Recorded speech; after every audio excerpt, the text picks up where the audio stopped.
أعوذ بالله من الشيطان الرجيم. بسم الله الرحمن الرحيم. السلام علیکم ورحمۃ اللہ وبرکاتہ۔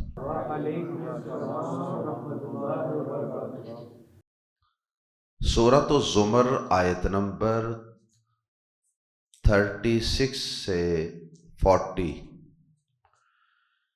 ان الحمد للہ والصلاة والسلام علی رسول اللہ اما بعد۔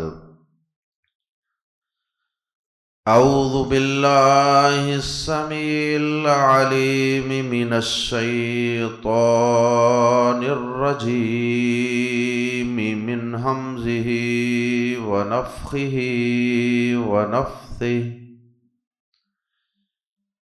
الیس اللہ بکاف عبدہ ویخوفونک بالذین من دونہ وَيُخَوِّفُونَكَ بِالَّذِينَ مِن دُونِهِ وَمَن يُضْلِلِ اللَّهُ فَمَا لَهُ مِنْ هَادٍ وَمَن يَهْدِ اللَّهُ فَمَا لَهُ مِن مُضِلٍّ أَلَيْسَ اللَّهُ بِعَزِيزٍ ذِي انتقام۔ وَلَئِن سَأَلْتَهُم مَّنْ خَلَقَ السَّمَاوَاتِ وَالْأَرْضَ لَيَقُولُنَّ اللَّهُ قُلْ أَفَرَأَيْتُم مَّا تَدْعُونَ مِن دُونِ اللَّهِ إِنْ أَرَادَنِيَ اللَّهُ بِضُرٍّ قُلْ أَفَرَأَيْتُم مَّا تَدْعُونَ مِن دُونِ اللَّهِ إِنْ أَرَادَنِيَ اللَّهُ بِضُرٍّ هَلْ هُنَّ كَاشِفَاتُ ضُرِّهِ أَوْ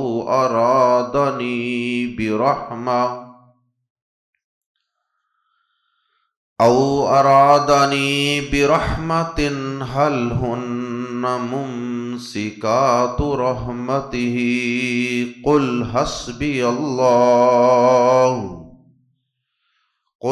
حَسْبِيَ اللَّهُ عَلَيْهِ يَتَوَكَّلُ الْمُتَوَكِّلُونَ۔ قُلْ يَا قَوْمِ اعْمَلُوا عَلَى مَكَانَتِكُمْ إِنِّي عَامِلٌ فَسَوْفَ تَعْلَمُونَ مَن يَأْتِيهِ عَذَابٌ يُخْزِيهِ وَيَحِلُّ عَلَيْهِ عَذَابٌ مُقِيمٌ۔ گزشتہ آیات میں اللہ رب العزت نے اپنے توحید والے ایمان والے بندوں کو بہت بڑی خوشخبریاں دی تھیں۔ ایک تو اللہ پاک نے یہ خوشخبری دی تھی کہ اللہ رب العزت اپنے فضل اور رحمت سے اور ان کے صحیح ایمان اور عقیدے کی وجہ سے ان کے بدترین اعمال کو بھی ان سے دور کر دے گا، مٹا دے گا، ان پر معافی کا قلم پھیر دے گا۔ اور دوسری یہ خوشخبری دی تھی کہ ان ایمان والوں کو جنت میں جو چاہیں گے، جس کی تمنا اور خواہش کریں گے، وہ عطا کیا جائے گا۔ اب یہ دو بڑی خوشخبریاں دینے کے بعد آیات زیر تفسیر میں اللہ رب العزت اپنے بندوں کو ایک اور خوشخبری دے رہے ہیں کہ یہ مت سمجھنا کہ ساری خوشخبریاں قیامت کے دن ہی کے لیے ہیں اور آخرت ہی کی زندگی کے لیے ہیں۔ دنیا کی زندگی میں بھی میں تمہارا رب تمہیں ہر جگہ ہر لحاظ سے کافی ہو جانے والا ہوں۔ اگر تم میرے علاوہ کسی کے در پہ نہیں جھکتے، اگر تم میرے علاوہ کسی کو مشکل کشا حاجت روا نہیں سمجھتے، تم صرف اور صرف میری عبادت کرتے ہو، صرف اور صرف مجھے پکارتے ہو، صرف اور صرف مجھ ہی پر توکل اور بھروسہ رکھتے ہو، تو میں تمہارا رب بھی تمہارے اس توکل کو، اس بھروسے کو نہیں توڑوں گا۔ میں بھی تمہیں کفایت کر جاؤں گا اور ہر جگہ پہ میں تمہاری مدد کروں گا، میں تمہارے ساتھ کھڑا ہوں گا، اور تمہارا کوئی بال بھی بیکا نہیں کر سکتا اگر میں تمہارے ساتھ ہوں۔ یہ جو کافر تمہیں ڈراتے ہیں نا کہ اگر تم نے ہمارے معبودوں سے اعلان برات کر دیا، ان کو پوجنے، ان کی پوجا پاٹ کرنے سے تم نے انکار کر دیا، تو یاد رکھنا یہ ہمارے معبود یہ تمہاری ٹانگیں توڑ دیں گے، یہ تمہارا کاروبار کا ستیہ ناش کر دیں گے، یہ تمہاری کشتی کو ڈبو دیں گے، تمہاری بھینسیں مر جائیں گی، تمہاری بھینسیں دودھ دینا بند کر دیں گی، تمہارا فلاں نقصان، تمہارا فلاں لاس ہو جائے گا۔ فرمایا کہ یہ جتنا مرضی ڈراتے رہیں تمہیں اپنے معبودوں سے، تمہیں ڈرنے کی کوئی ضرورت نہیں ہے، تم بس مجھ ہی پر توکل اور بھروسہ رکھو۔ میں اکیلا تمہاری مدد کے لیے کافی نہیں ہوں؟ اللہ پاک نے سوالیہ انداز میں پوچھا ہے، اور سب سے پہلے یہ خطاب پیارے نبی جناب محمد الرسول اللہ صلی اللہ علیہ وسلم سے ہے۔ کیا اللہ اپنے بندے کی مدد کے لیے کافی نہیں؟ کیا عبادت کے لیے ایک اللہ کافی نہیں؟ اور کیا اللہ اپنے بندے کی مدد کرنے کے لیے کافی نہیں ہے؟ سب سے پہلے یہ نبی پاک صلی اللہ علیہ وسلم کو خوشخبری دی جا رہی ہے، انہیں تسلی دی جا رہی ہے، اور ان کے بعد قیامت تک آنے والے آپ کے مواحد، توحید والے، ایمان والے جو پیروکار ہیں، اس کے بعد ان سب کو خوشخبری دی جا رہی ہے، اور انہیں سوالیہ انداز میں بات میں زور پیدا کرنے کے لیے بات کو سوالیہ انداز سے کیا جاتا ہے۔ یہ کہنے کی بجائے کہ اللہ اپنے بندے کو کافی ہے، پہلے اللہ پاک نے اسے سوالیہ انداز میں بیان کیا کہ کیا اللہ اپنے بندے کو کافی نہیں؟ یہ تمہیں ڈراتے ہیں اپنے معبودوں سے، وہ بڑے طاقتور ہیں، وہ تمہارا فلاں نقصان کر دیں گے، وہ تمہارا فلاں نقصان کر دیں گے۔ تو جو احمق بے وقوف ہوتے ہیں نا، وہ تو بڑی جلدی ان کی اس طرح کی باتوں سے ڈر جاتے ہیں، اور ڈر کر پھر اللہ کے علاوہ دیگر معبودوں کی پوجا پاٹ کرنے لگ جاتے ہیں۔ اور جو صحیح ایمان والے ہوتے ہیں، جن کا ایک اللہ پر یقین ہوتا ہے، جن کا ایک اللہ پر ایمان ہوتا ہے، وہ ایسی دھمکیوں سے ڈرتے نہیں ہیں۔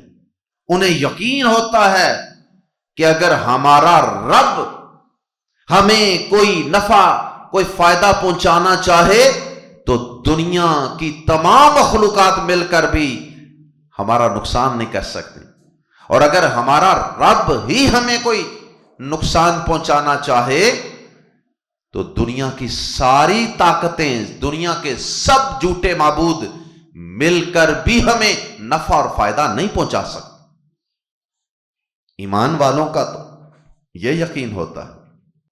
سب سے پہلے تو اللہ پاک نے یہ مضمون بیان کیا ہے آیات زیر تفسیر میں کہ اللہ اپنے بندے کو کافی ہے، اور اس کے بعد دوسرا مضمون اللہ پاک نے یہ بیان فرمایا کہ یہ مشرکین یہ توحید ربوبیت کا اعتراف کرتے ہیں، توحید الوہیت کا انکار کرتے ہیں۔ ان کے قول و فعل میں عجیب سا تضاد ہے،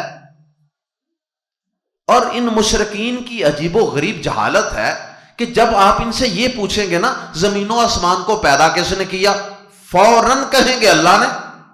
احمقو، بے وقوفو، کم عقلو، جب زمین و آسمان اور اس کے درمیان کی تمام چیزوں کو پیدا کرنے والا صرف ایک اللہ ہے اور تم اس بات کو تسلیم بھی کرتے ہو، تو جب پیدا کرنے والا وہ ہے تو مالک کون ہوا؟ مالک بھی وہ ہوا۔ جب وہ پیدا کرنے والا ہے، خالق ہے، جب وہی مالک ہے تو پھر اختیار بھی تو زمین و آسمان پہ اسی کا ہوگا، قانون بھی تو اسی کا چلے گا۔ یہ تو نہیں کہ جو پیدا کرنے والا ہے، جو زمین و آسمان کا مالک ہے، جو زمین و آسمان کا نظام چلانے والا ہے، اس کا اس زمین و آسمان کے اندر رہنے والے لوگوں پر اور دیگر چیزوں پر کوئی حکم ہی نہ چلتا ہو۔ تو جب پیدا کرنے والا وہ ہے، نظام چلانے والا وہ ہے، تو پھر تمہاری مشکل کشائی کرنے والا، تمہاری مصیبتوں سے، تمہاری بیماریوں سے، تنگ دستیوں سے تمہیں چھٹکارا دینے والا، نجات دینے والا بھی صرف وہ ایک اللہ ہی۔ لیکن مشرکین کو اس بات کی سمجھ نہیں آتی، ایسی جہالت ہے، ایسا ان کے قول و فعل میں تضاد ہے کہ زمین و آسمان کا خالق مالک اللہ کو ہی مانتے ہیں، یعنی توحید ربوبیت، رب ہونا مانتے ہیں وہ اللہ کو، لیکن اللہ کا الہ ہونا نہیں مانتے۔ الہ کا مطلب معبود، جس کو پکارا جائے، جس کے آگے جھکا جائے، جس کے آگے رکوع سجدے قیام کیے جائیں، جس کے نام کی نظر و نیاز دی جائے۔ یہاں آ کر یہ خاموش ہو جاتے ہیں۔ ان کو جب یہ پوچھا جائے نا کہ بتاؤ بھائی، اگر زمین و آسمان کا پیدا کرنے والا وہ اللہ ہے، تو اگر وہ اپنے بندوں کو کوئی فائدہ پہنچانا چاہے تو کیا یہ تمہارے بنائے ہوئے جو معبود ہیں، کیا یہ آگے بڑھ کر جو اللہ تعالیٰ فائدہ پہنچانا چاہ رہا ہے، کیا یہ آگے بڑھ کر اس نفع کو روک سکتے ہیں کہ اللہ فائدہ پہنچانا چاہتا ہے اور یہ آگے بڑھ کر نقصان پہنچا دیں؟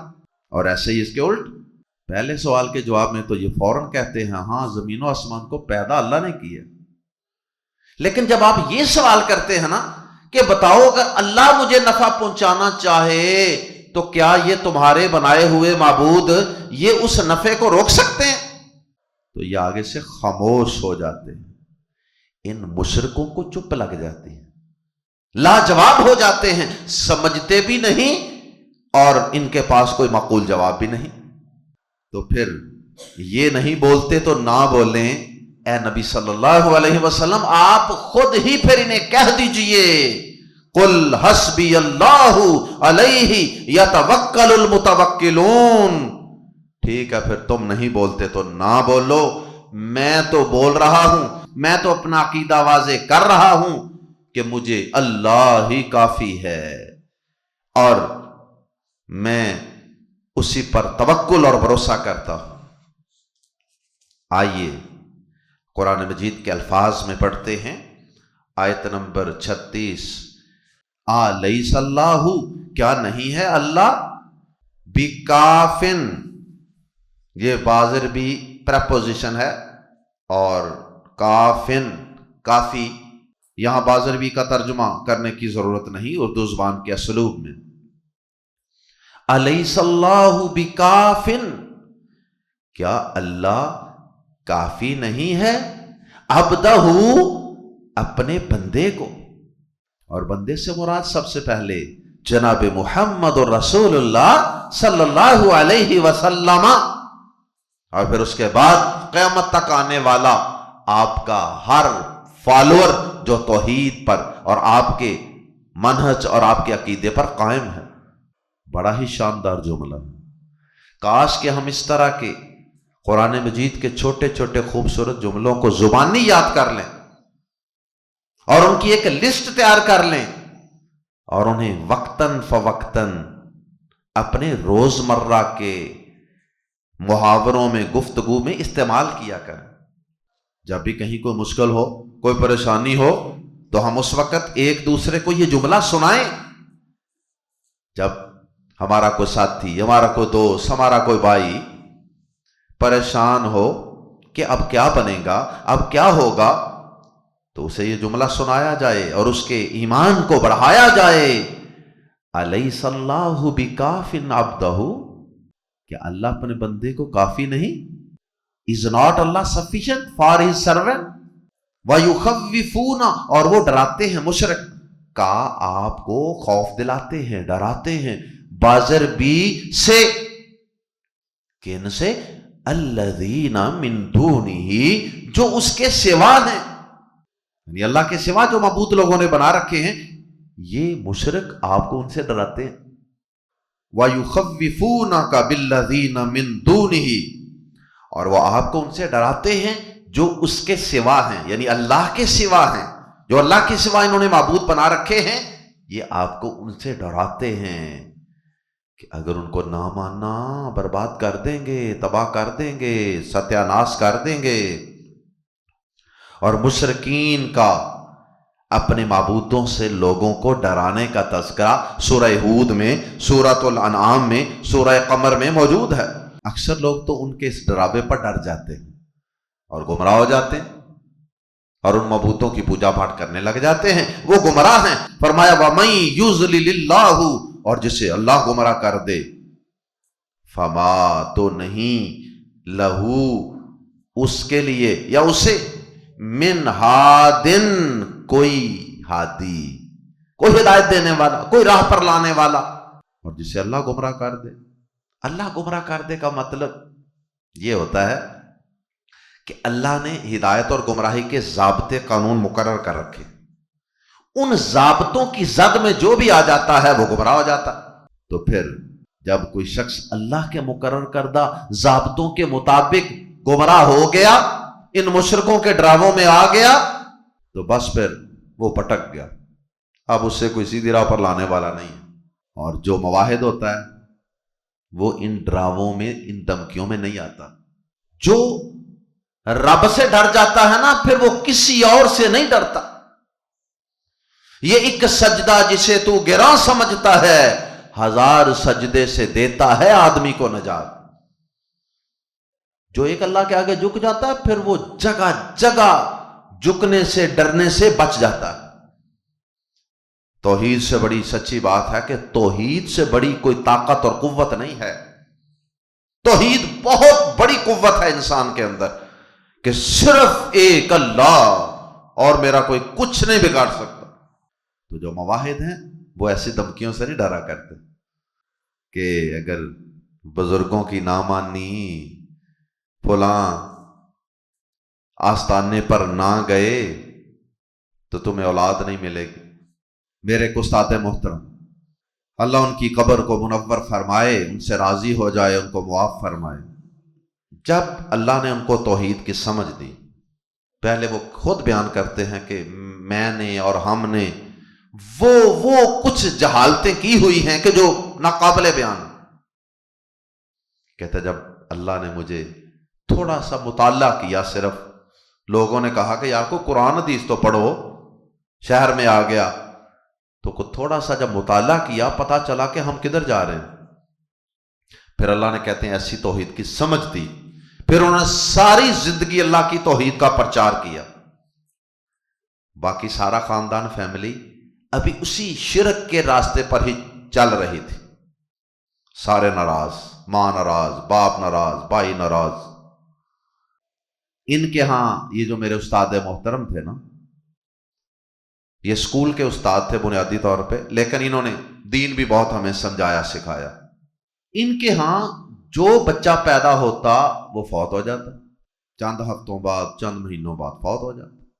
اب موقع مل گیا مخالفوں کو، ہاں کرو اور بزرگوں کی مخالفت، ساری زندگی فلاں ڈیری پر، فلاں آستانے پر جاتے رہے، مرادیں مانگتے رہے وہاں، اور اب تم نے ان بزرگوں کی طرف کنڈ کر دی ہے، ان کو چھوڑ دیا ہے، اب تمہارا یہی علاج ہے، اور یہ تمہیں اولاد نہیں ملے گی جب تک ان کو جا کے راضی نہ کرو بزرگوں کو۔ اور بزرگ فوت ہو چکے۔ اب جس شخص کو اللہ توحید کی سمجھ دے دے نا، پھر اس سے اس طرح کی کوئی بات بھی ڈرا نہیں سکتی۔ استاد محترم فرمانے لگے کہ مجھے اگر اولاد چاہیے نا تو صرف وہ چاہیے جو میرے رب کی عطا ہو، بس مجھے کسی اور سے اولاد لینی بھی نہیں ہے، مجھے ایسی اولاد چاہیے ہی نہیں جو مجھے اللہ کے علاوہ کہیں اور سے ملے۔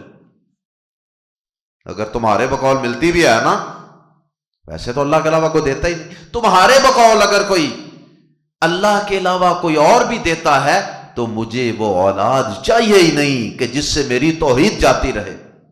تو اللہ پاک نے پھر انہیں آزمایا کہ یہ بندہ میرا اپنی توحید میں، ایمان میں کتنا کو پکا ہے۔ پتہ نہیں کتنے بچے فوت ہوئے، اور پھر اللہ پاک نے تقریباً 18 سال کے بعد، شادی کے 18 سال بعد اللہ نے ایک بیٹی عطا فرمائی، اور وہ صحیح سلامت بچ گئی، اور ماشاءاللہ اس نے ایم فل کیا ہوا ہے، اور اس وقت وہ خود شادی شدہ ہے، اور اس بیٹی کا نام انہوں نے رکھا ہنا توحید۔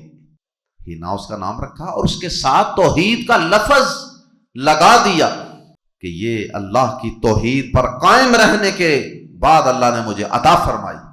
اس کے بعد انہوں نے ایک اور شادی کی، پہلی بیگم فوت ہو گئی، پھر ایک اور شادی کی، پھر ایک اور شادی کی۔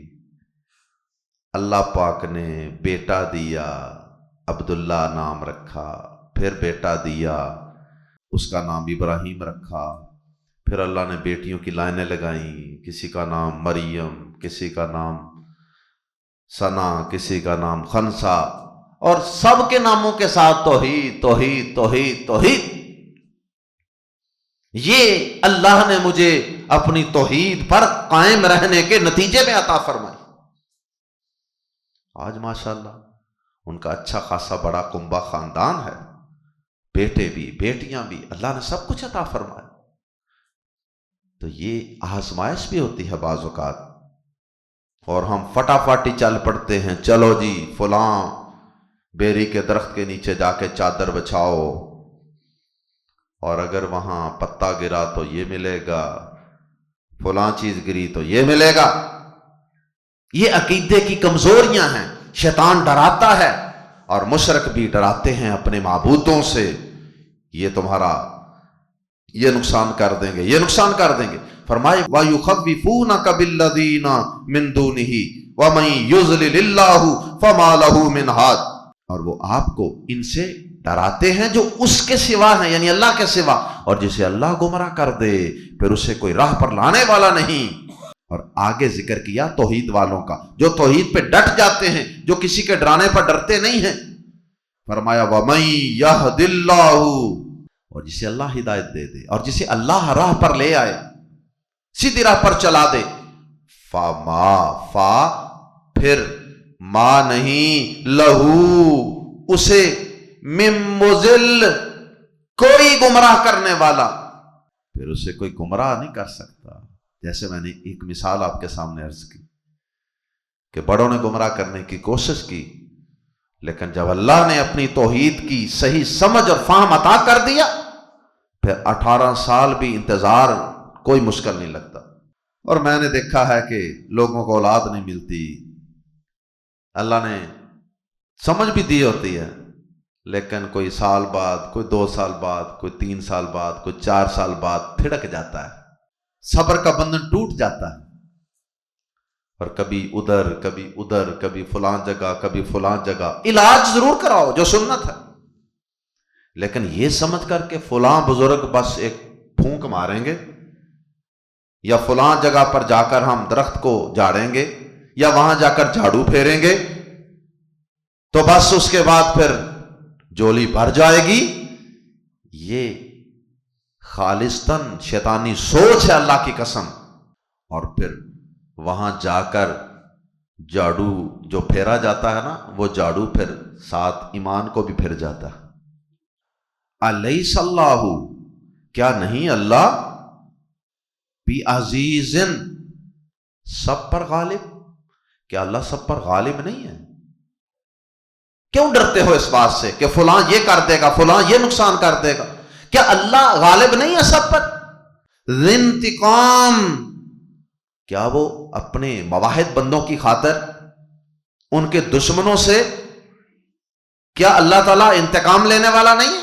وہ اپنے بندوں کی خاطر اگر اس کا کوئی بندہ سب سے الجھ بیٹھتا ہے، صرف ایک اللہ کی خاطر سب خداؤں سے الجھ بیٹھتا ہے، تو کیا اللہ کوئی کمزور ہے؟ کیا اللہ سب پر غالب نہیں ہے؟ کیا اللہ تعالیٰ اپنے بندے کی خاطر اپنے بندے کے دشمنوں سے انتقام لینے والا نہیں ہے؟ کیا ان کو سزا دینے والا نہیں ہے؟ اللہ تعالیٰ انتقام بھی لے سکتا ہے اور اللہ تعالیٰ سب پر غالب بھی ہے۔ اس لیے بے فکر ہو کر میرے مواحد بندو، میرے ایمان والے بندو، بے فکر ہو کر میرے ساتھ جڑ جاؤ اور مجھے اکیلے کو کافی سمجھو۔ مزید بات اگلی آیت کے آخر میں آئے گی۔ اگلی آیت سے مشرکین کا تذکرہ ہوا، ان کے قول و فعل کے تضاد کو اللہ پاک نے اجاگر کیا۔ جیسا میں پہلے وضاحت کر چکا، توحید ربوبیت کو تو مانتے تھے، رب ہونا تو اللہ کا مانتے تھے، اللہ کا معبود ہونا نہیں مانتے تھے، یا اللہ کے ساتھ اوروں کو شریک کرتے تھے۔ واو اور لام زبر لا، یقیناً، ان اگر سألتا تو پوچھے، والا ان سألتا اور یقیناً اگر تو پوچھے، ہم ان سے، من خلق السماوات والارض، مشرکو ذرا یہ تو بتاؤ زمین و آسمان کو پیدا کس نے کیا؟ لام زبر لا، ضرور، یقولن، شروع میں لام زبر لا، آخر میں نون ثقیلہ شد والا نون، یہ دو دفعہ یقین پیدا کر دیتے ہیں۔ لا یقولن، تو وہ ضرور ہی کہیں گے اللہ، اللہ نے پیدا کیا ہے۔ مشرک بھی اس بات کو مانیں گے۔ قل، کہہ دیجئے اے نبی پاک صلی اللہ علیہ وسلم، جب یہ توحید ربوبیت کو مان لیں، قل کہہ دیجئے، پھر ان سے توحید ربوبیت کے بعد توحید الوہیت، الہ ہونے کے متعلق سوال کیجئے۔ آفا، تو کیا، رأیتم، تم نے دیکھا، کیا تم نے غور کیا، ما تدعون، جنہیں تم پکارتے ہو، من دون اللہ، اللہ کے سوا، ان اگر ارادانی، ارادہ کرے میرے ساتھ، اللہ، اللہ، ان ارادانی اللہ، یا پر زبر لگائی آگے ملانے کے لیے، ان ارادانی اللہ، اگر ارادہ کرے اللہ میرے ساتھ، بی کا ضرن، کسی نقصان پہنچانے کا، کیا تم نے اس بات پہ غور کیا کہ اگر اللہ مجھے کوئی نقصان پہنچانے کا ارادہ کرے، حل، کیا، ہننا، وہ سے مراد ہننا جمع مؤنث کی ضمیر ہے، مراد ہیں وہ تمہارے بنائے ہوئے معبود، اور اللہ پاک نے یہاں جمع مؤنث کے صیغے استعمال کیے ہیں دیگر معبودوں کے لیے، بناوٹی معبودوں کے لیے۔ اہل علم کہتے ہیں کہ اس سے انہیں اللہ پاک نے مؤنث کے صیغوں سے اس لیے بیان کیا تاکہ ان کی بے بسی اور ان کی کمزوری کو واضح کیا جا سکے، اور ان کی تحقیر مراد ہے۔ جس طرح عورتیں کمزور ہوتی ہیں نا، یہ تمہارے معبود بھی عورتوں کی طرح ہیں، یہ زنانے معبود ہیں تمہارے۔ حل ہننا، کیا وہ، کاشفاتو، ہٹانے والی ہیں، کاشف، ہٹانے والا، کیا وہ ہٹانے والی ہیں، ضرری ہی، اس کے نقصان کو۔ اگر اللہ مجھے کوئی نقصان پہنچانے کا ارادہ کرے تو کیا وہ اس کے نقصان کو، یعنی اللہ کے پہنچائے گئے نقصان کو ہٹانے والی ہیں؟ اللہ بیمار کرنا چاہے، تنگ دستی دینا چاہے تو کیا یہ اس کو دور کر سکتی ہیں؟ یہ معبودنیاں، او یا ارادانی، یا وہ ارادہ کرے میرے ساتھ، برحمت، کسی رحمت کا، کوئی فضل کرنا چاہے، حل، کیا، ہننا، وہ تمہاری معبودنیاں، ممسکات، روکنے والی ہیں، رحمت ہی، اس کی رحمت کو، اللہ کی رحمت کو روک سکتی ہیں؟ بتاؤ ذرا۔ یقیناً وہ لاجواب ہو جائیں گے، ان کے پاس کوئی جواب نہیں، خاموش۔ قل، کہہ دیجئے اے نبی پاک صلی اللہ علیہ وسلم، اگر وہ خاموش ہیں تو آپ تو خاموش نہ رہیے، آپ انہیں اپنا منہج عقیدہ واضح کر دیجئے. قل کہہ دیجئے حسبی اللہ، مجھے اللہ کافی ہے، مجھے اللہ ہی کافی ہے. علیہ شروع میں آنے سے اس میں ہی کا معنی پیدا ہو گیا. علیہ اسی پر، یتوکلوا بھروسہ کرتے ہیں، المتوکلون بھروسہ کرنے والے، بھروسہ کرنے والے اسی پر بھروسہ کرتے ہیں. لہذا میرا بھی بھروسہ اسی پر ہے، میرا بھی توکل اسی پر ہے، وہی مجھے کافی ہے. اللہ اکبر. اور آخری 2 آیات میں اللہ پاک نے یہ بات بیان فرمائی کہ اے نبی پاک صلی اللہ علیہ وسلم، اگر یہ نہیں مانتے تو نہ مانیں، آپ ان کو بتا دیجئے، قل کہہ دیجئے یا قومی، اے میری قوم، اعملوا عمل کرو، علی مکانتکم اپنی جگہ پر، جس رستے، جس ڈگر، جس مشن منہج پر، تقلید ابا پر تم لگے ہوئے ہو نا، جہالت کے اور شرک کے رستے پر لگے رہو. جس طرح قرآن مجید میں ہے نا، لکم دینکم ولی دین، یہ وہی انداز ہے، تمہارے لیے تمہارا دین، ہمارے لیے ہمارا دین، تم اپنی جگہ پہ لگے رہو. انی عامل، بے شک میں بھی عمل کرنے والا ہوں، تم اپنا عمل کرو شرک والا، میں اپنا عمل کرتا ہوں توحید والا. فسوف، تو فاس تو سوف، ان قریب، تعلمون تم جان لو گے، تم جلد ہی جان لو گے کہ شرک والے کا انجام کیا ہوتا ہے اور توحید والے کا انجام کیا ہوتا ہے. من یاتیہ، آگے وضاحت بھی کر دی اگلی آیت میں، من یاتیہ، من کون ہے، یاتیہ آتا ہے اس پر یا جس پر آتا ہے، عذاب وہ عذاب، یخزیہ جو اسے رسوا کر دے گا. ان قریب تم بھی دیکھ لو گے، ہم بھی دیکھ لیں گے کہ کون ہے جس پر وہ عذاب آتا ہے جو اسے رسوا کر دے گا. وَيَحِلَّ، اور لازم ہوتا ہے، اترتا ہے، علیہ اس پر یا کس پر، عذاب مقیم ہمیشہ رہنے والا عذاب. یہ بہت جلد پتہ چل جائے گا کہ ہم پر ہمیشہ رہنے والا عذاب، ذلیل و رسوا کرنے والا عذاب اترتا ہے توحید والوں پر یا شرک والوں پر ذلیل و رسوا کرنے والا اور ہمیشہ رہنے والا عذاب اترتا ہے. یہ ایک قسم کی مشرکین کو دھمکی ہے. اللہ تعالی ہم سب کو اور قیامت تک آنے والی ہماری اولادوں کو اللہ شرک سے محفوظ فرمانا، اللہ شرک کی غلاظت اور گندگی سے اللہ ہم سب کو دور رکھنا، اور اللہ سب کو اپنی توحید پر قائم رکھنا، اپنے بندوں کی، اولیاء اللہ کی عزت احترام کرنے کی، ان سے محبت کرنے کی، ان کی اطاعت و فرما برداری کرنے کی توفیق عطا فرمانا. لیکن اللہ جھکنے کی توفیق ہمیشہ اپنے در پر ہی عطا فرمانا، ہاتھ اٹھانے کی طاقت اور ہمت اور توفیق صرف اپنے آگے ہی عطا فرمانا. سبحانک اللہم و بحمدک، اشہد ان لا الہ الا انت، استغفرک و اتوب الیک.